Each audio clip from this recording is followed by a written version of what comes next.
Good evening and welcome to ET Now Startup Central, India's first and only daily show dedicated to startups, technology and entrepreneurship. And today, there's a global story that everyone has been glued to all weekend. We're talking about Alibaba's iconic founder and chairman, Jack Ma, who's decided to call it a day 19 years after founding one of the most successful internet giants in the world. Now, rumors that he's stepping back, started making the rounds last week when he spoke about his interest in philanthropy in education in an interview over the weekend. You also had New York Times that said that he will be stepping down today, but he has unveiled a detailed succession plan earlier in the day, where he said that he will be stepping down as chairman in a year from now. That's in September 2019. The current CEO, Daniel Zhang, will take charge as chairman at that point, and that he will continue to remain on the board till 2020. He hasn't elaborated on what he plans to do next, but he has signaled that he wants to return to education. Remember, Jack Ma started out as a teacher and then he discovered the potential of the internet sometime in the mid-90s, and the rest, as they say, is history, because Alibaba today has become a symbol for success, a symbol for what an entrepreneur can do. From a merchant to merchant marketplace, it evolved to a consumer-facing one. In later years, they of course incorporated Alipay for a finance division, and they've also expanded to cloud services and entertainment. Alibaba is just a behemoth today. But stepping away from all that at the age of 54 has certainly caught many by surprise. A lot of people are also calling it perhaps lessons in entrepreneurship, leadership, and the willingness to step back right when he's at the top. But for more details on what Jack Ma said in his letter earlier this morning to customers, employees and shareholders, we're joined by Rahul, my colleague in Bangalore. Rahul, Jack Ma is sort of legendary for some of these golden quotes that he tends to give out, and the letter was full of them. He said things like, no company can rely solely on the founders. One person cannot carry on as a chairman and CEO forever. And he ends by saying, Alibaba was never about Jack Ma, but Jack Ma will always belong to Alibaba. That's right. Interesting, Chandra. Also, he's sort of clearly pointed it out in the letter also that this has been a well thought out strategy, so to say. He has been contemplating this over the last 10 years, very closely working with the Alibaba board to figure this out, and now finally it's time for him to go. As you rightly mentioned, he talks about how a founder will not always be around a company, and this also talks about the coming of age of Alibaba as far as the corporate governance standard is concerned. He for a lot of times really points us to the fact that he's been a teacher. Even with Daniel, he says that it's a great feeling as someone who's been a teacher before that we have him who will now lead the company, and the company will be in safe hands. Also, as you pointed out, this is not an abrupt exit, because he will be there for a year, and then Daniel will take over as the chairman. From then on, he'll be on the board at least for a year. It's towards the end, we have been sort of course, hearing that he has larger plans for philanthropy. Even in his earlier interviews, he has time and again alluded to the admiration that he has for Bill Gates, really. So he says that knowing the sort of a person I am, I'm not going to sit idle and would want to give back in some way. So education is what he wants. Remember, he was an English teacher long back before he started Alibaba in a single bedroom apartment, really, to that fabulous IPO that we saw, so much so that it is really one of the most iconic companies, tech companies the world over. So education is what he wants to get back to, Chandra, but he sort of allays all the fears of shareholders, of his employees, that he's here to stay. And as you rightly put out, the highlight really will be Alibaba was never about Jack Ma, but Jack Ma will always belong to Alibaba.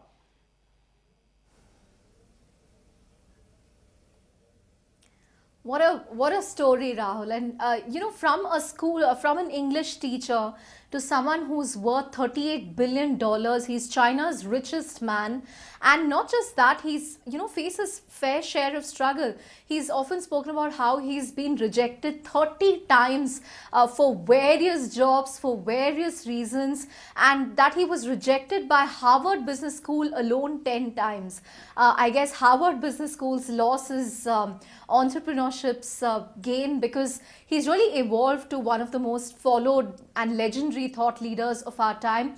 And for more perspective on what imprint he leaves as far as entrepreneurship is concerned, what lessons Indian founders can learn from, we have a special panel joining us on the show this evening. We have Ganesh, a serial entrepreneur and investor himself, who's mastered the art of letting go at the right time, at the right valuations.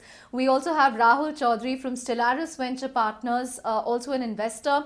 We also have an entrepreneur voice on the show, Archit Gupta, the founder of ClearTax. I'm going to start with you, Ganesh.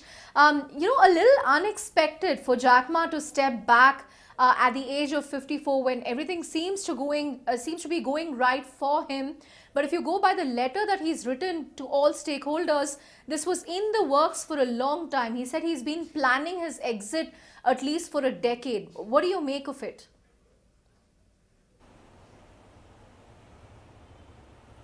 Yeah, I think firstly, at 54 seems to be too young. I'm 56, so 54 is not a retirement age. So it did catch everyone by surprise. It did catch me by surprise, because he was rightly at the peak of his performance and age in Alibaba. But the fact that he was not running day to day, and Daniel was the CEO, was running day to day operations, it is a smooth transition. So he has been clearly planning this for quite a few years now to be able to do this. And I think it's great to see. It's not typical of Chinese and Hong Kong businesses to have a professional succession plan. Typically, the next generation, the sons or daughters, take over the business, and that's what continues. So it's quite different than the normal. The fact that he has planned it, and it's been a professional leadership. Secondly, whatever we have seen a bit of Alibaba in our interactions has been that it's an extremely professional company. I mean, any company of this size and scale cannot run unless and until the next guard, the generals, are in place and they are running it. But at 54 doing this is clearly a surprise, and I think it's a good role model for others to have a long, active next innings, be it in philanthropy, be in education, or doing something else than just a corporate career.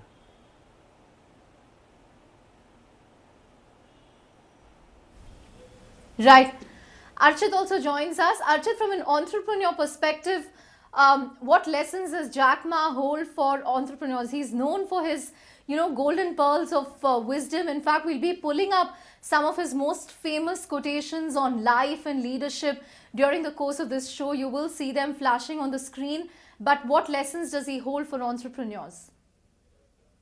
I think like 2 or 3 very big lessons, right? One, the very simple one around like professional succession, right? Like the aspect of that you're not founder and CEO or chairman for life, right? Like you're actually planning a professional org which can take over once you A, retire, or B, create enough leverage, or B, create enough leaders in your company who can take the group forward in a very professional way, right? And you can trust them to take it to the next level. And like obviously Alibaba is at he's China's richest man, right? So the second part, which I think in his exit, like he had in this philanthropic movement, right? Like he's described his inspiration to be Bill and Melinda Gates, right? Like, and that is also very impressive, right? Like in terms of I think Bill G started this movement, and Jack Ma, one of the most storied entrepreneur in the world, has followed in his footsteps. And I think many more Indian entrepreneurs will also follow in those footsteps. So I think it'll be very, very interesting to see as success stories start to come out of India, and entrepreneurs create wealth for the society and themselves. How do they give back and create professional structures? So that is the other one is just on a personal note. Jack Ma is a huge inspiration. The pearls of wisdom you've been flashing on the screen. The first one, never give up. Today is going to be difficult. Tomorrow is going to be worse, but the day after tomorrow will be sunshine. Like we have this huge poster of Jack Ma in our office, and this is the quote we have on our wall. And it's amazing to think about him. He's such a great leader. So that's my take.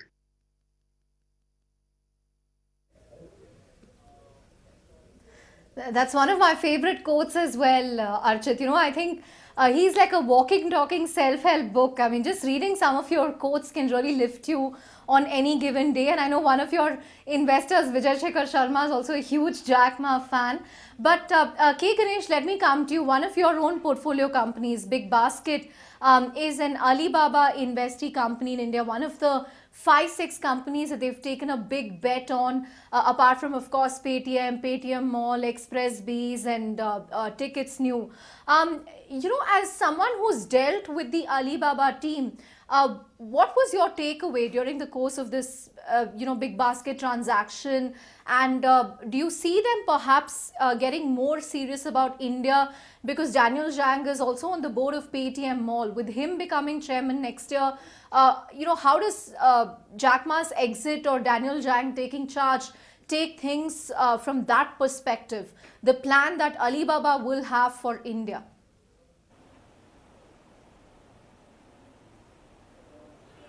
Yeah, so no, irrespective of this particular retirement move, Alibaba's focus on India, and they see India as a strategic and critical market. Their investments in India, be it Big Basket, be it doubling down on Paytm, really reflects that. Obviously, we all have seen in the recent time the growth of internet in India, the Bharat tier 2, tier 3 explosion, the falling data rates. All of that is actually following to some extent the explosive growth China has seen. So next to China, I think India is the biggest market. Already Alibaba is a front runner, as are few of the Chinese large investors in this particular space. So I see that to accelerate substantially. In terms of our own interaction, it was not with Jack Ma, but it was with the team, and the team was extremely professional, very quick in decision making. Okay, right? It's not, despite the fact that they are large corporations, they were able to move reasonably fast in concluding the transaction, and I see a lot more focus on India coming up. This is what they have stated, and they have already shown it in action in terms of their investments. I do hope we get to see in the new role of Jack Ma a lot more in India, encouraging Indian entrepreneurs. As was mentioned, he is a great inspiration, and we obviously the entrepreneurs identify with a very humble teacher background, going on to build such a large corporation. So I hope we see him more in India and spend more time in India. He did come and meet the Prime Minister, but it will be great to have him as a part of TIE, or even as a part of Startup Central in your show, talking to entrepreneurs in India. And obviously next to China, India, or more than China, India has got the largest school going population. So even from his philanthropic initiative, education, India is the right place where it's very much needed. So I do hope we see a lot more of his education and philanthropy initiatives in India. But from a professionalism point of view, I think they have got full team dealing with the day-to-day operations quite smoothly and successfully. I don't see a transition issue at all. It's extremely well planned, and Jack Ma has said he will be part of the Alibaba partnership, that core team that really appoints board of directors and people, and that he will continue to be part of the Alibaba partnership core team. So I do see a continuing guidance, mentoring, or an umbrella coverage from Jack Ma over entire Alibaba activities, even though he will not be chairman of the board after the transition period.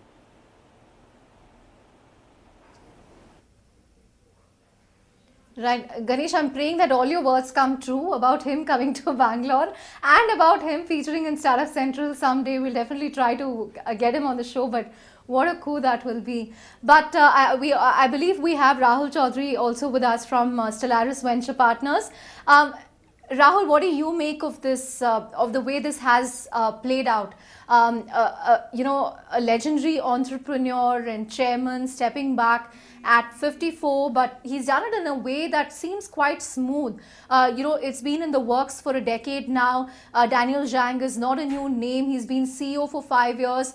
And in Jack Ma's own words, he's done a very good job of steering Alibaba, through its public listing and the way it's really been expanding operations. What do you make of the developments? So, I have two views. One, it is very hard for founders to pass on their vision to professional management. And the way clearly this has been planned for last 5 years, I feel, and you can see it how Alibaba has evolved, that Jack Ma has taken care of the fact that his vision and his passion is passed on to the next set of leadership, which is great. I also see a very interesting outcome that as a human being, we only have one life. We all get enamored by one big goal that we want to achieve, but it is okay to have multiple goals in life. And what he is showing is that he had a goal to build one of the largest companies in the world, which he has done. And maybe there are other goals that he wants to pursue. So that actually is a lesson to everybody, not just to investors or startups, but in general to everybody.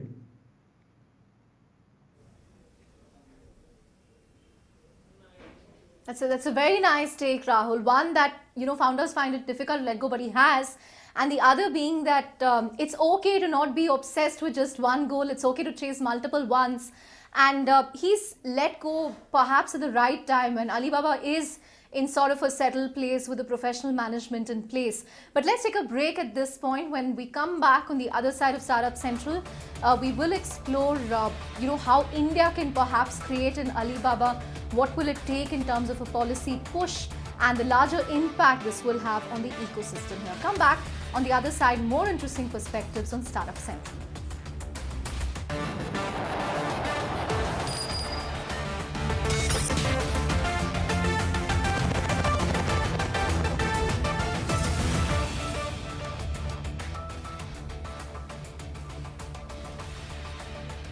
Welcome back to ET Now Startup Central. We keep it with Jack Ma, and we are calling it the end of the era, but he says it's the beginning of an era. That's how he's described it. And Ganesh, let me come to you. Would it have been possible to create an Alibaba minus China's policies? I mean, they are there from everything from a B2B marketplace to a B2C marketplace to finance to cloud to entertainment, and this happened because it was fostered in an environment that managed to keep out Amazon, Google, Facebook, the FANG trinity, so to speak, which is what led to the BAT trinity takeoff in China. What will it take for an Alibaba to take off in India?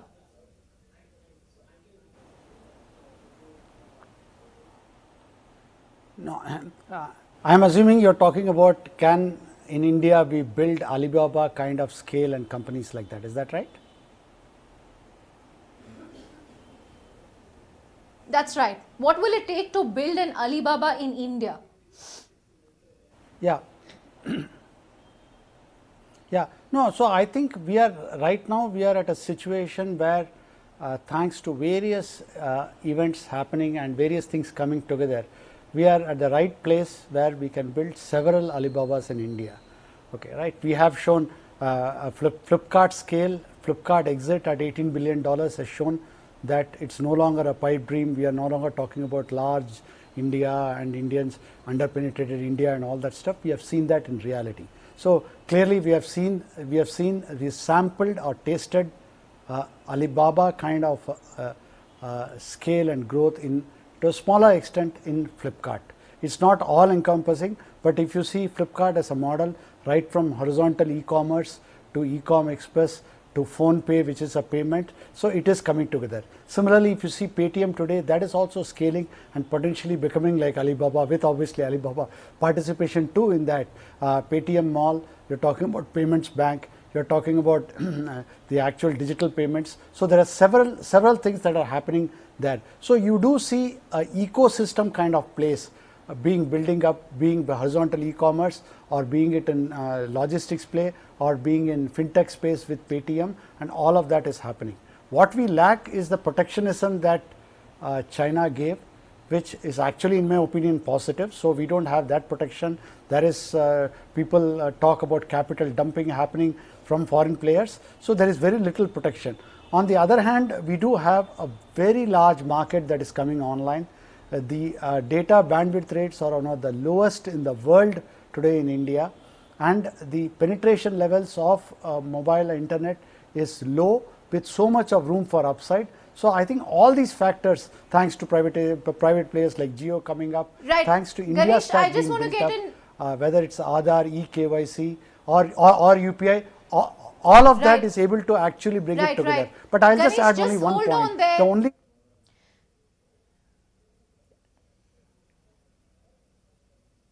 Right. Rahul, I want you to come in on that. Is it a good thing that India doesn't have China's protectionism, or is it a bad thing? Because we are just going to have the Amazon versus Alibaba versus Walmart battle play out in India, and we're not going to have, you know, an Indian version of the bad trinity or the fang, so to speak. What do you make of it? I will give you my perspective. I don't think China has these companies just because of protectionism. They did have an inherent advantage or disadvantage, which was language also. The country's culture is also very different. So I had a pleasure to be in China last week, and you can see it is not just because of protectionism. They build products which are for China. So I think in India, the entrepreneurs have to build products that are specifically for India. If there are products that global platform can play in, you will see competition. And for good or for bad, we are more open. We are more English speaking, at least for the first 150 million users. Also, I think people have learned the game that if they're not able to win in China, at least they should be able to play in India. So I don't think that Indian founders will have it that easy. At the same time, I think what we are just seeing today is just starting point of Indian e-commerce or Indian internet companies. So hopefully we will find large companies being built out of India, and they may not be in e-commerce alone. Companies like Oyo, Ola are planning to build businesses outside India, not just in India. So we will find global companies Right. coming out of large scale in India. Right. Right. In fact, Oyo's, scaled up in China big time in the last year. So that's something positive. But Archit, I'm going to let you have the last word as the entrepreneur on this panel. Are Indian entrepreneurs finally building more for India, rather than chase mental models of the West? And Ganesh touched upon the huge public good infrastructure that we have digitally. You have Aadhaar, you have India Stack, platforms on top of which you can build for India. Are you seeing that happening now? Yes, absolutely, Chandra. So I think Indian entrepreneurs definitely now have a shot at building very large companies focused on the India problem, right?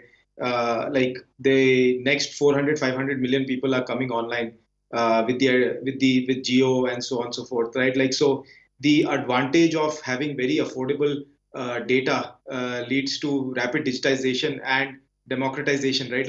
People have access to information, pricing information, decision-making information, social networking. And I think the critical aspect will be entrepreneurs if they can hold out, if they can retain control of their companies in the way of while they may have minority investments from some of these global companies, if they can hold on and continue the company and the wealth creation for consumers, for businesses, then it is possible to have these Indian outcomes which are very, very large and then scale out globally. And I think this is the generation where Indian entrepreneurs will scale out globally. I think I'm very, very Right. excited to see Right.